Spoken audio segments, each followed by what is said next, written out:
Hi there, welcome back. I'm Lee Sharon, and this is the kitchen at Old Tavern Farm. It's getting towards the end of August, and we are moving rapidly into harvest and preservation season. So I'm in my kitchen much more than I was even a week ago. One thing you guys might not know about me is that I am actually a formally trained chef. I went to culinary school. I spent around 20 years actively in the business. I actually was a chef instructor at a local school, and I spent a lot of time learning about nutrition and about nutrient-dense food, and it's a huge passion of mine.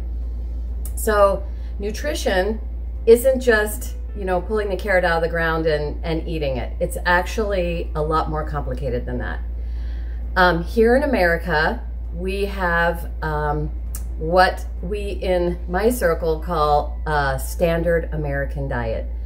And frankly, that's just not good enough for me anymore. I am really focused on feeding myself and my family the best food I possibly can grow or raise or source from other farmers and other markets. One thing I've learned a lot about recently is something that when I was actively in the industry and when I was in culinary school, they used to call shelf-stable liquid oils. These days, they are referred to as industrial seed oils. Your oils like corn oil, vegetable oil, canola oil, sunflower oil, any of those pretty sparkly clear bottles that you see on the shelf of the grocery store are industrial seed oils. I and others like me have theories that it is not good for our health, and I want it out of my diet. So I'm working actively right now to try to eliminate as many shelf-stable liquid oils as I can. And one way I can do that is to make my own mayonnaise. I know that sounds weird, but mayonnaise is the foundation for a lot of things. All kinds of cold salads, salad dressing, you know, topping for sandwiches, dips, your dips that you eat your chicken wings with at your tailgate party. That ranch dressing, the base of that is mayonnaise, and it's just everywhere. So I'm just gonna try to eliminate as much as I possibly can and hope for the best. But I have started making my own olive oil mayonnaise.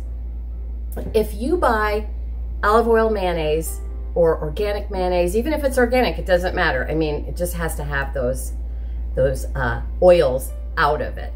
So what I'm gonna do today is show you guys how to make your own olive oil mayonnaise. And as I was saying before, if you buy that stuff in the grocery store, it is, I don't know what that little container is, that jar. It's like almost $8 a jar. I want to say there's like, it's like a pint jar, a little over a pint. But we can do better.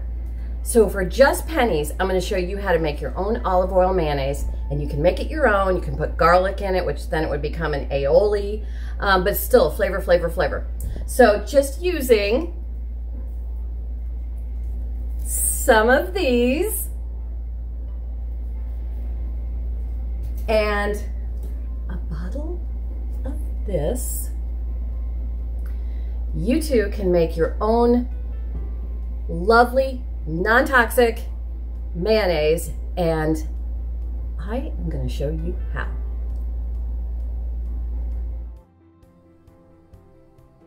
I'm going to start with a food processor fitted with a metal blade. I'm going to add 2 whole eggs, and these eggs should be at room temperature. If your eggs are cold, simply immerse them in lukewarm water for about 20 minutes. Next, I'm going to add a heaping tablespoon of Dijon-style mustard.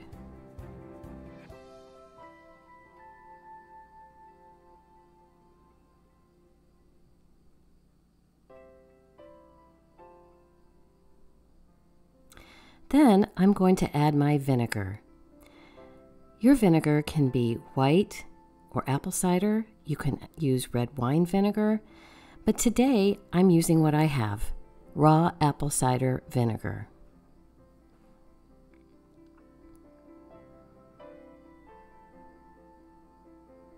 Then I'm going to add about 1/2 teaspoon of salt.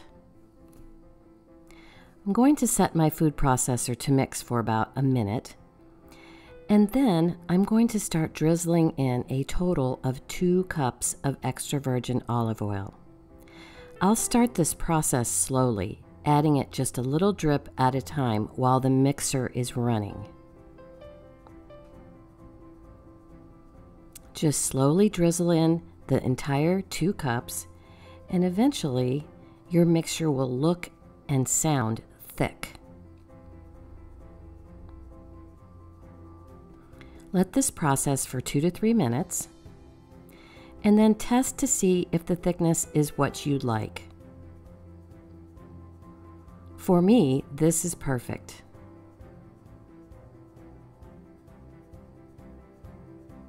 It holds its shape and it clings to the spoon when I turn it.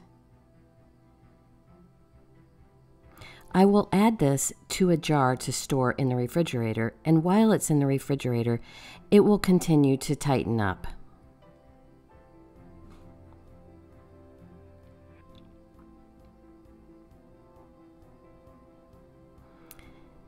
I store this in a glass container.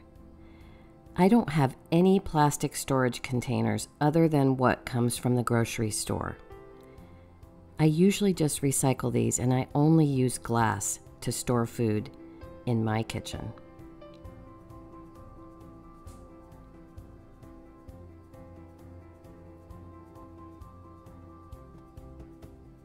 You can see on the right there a previous batch of mayonnaise I made just a few days ago.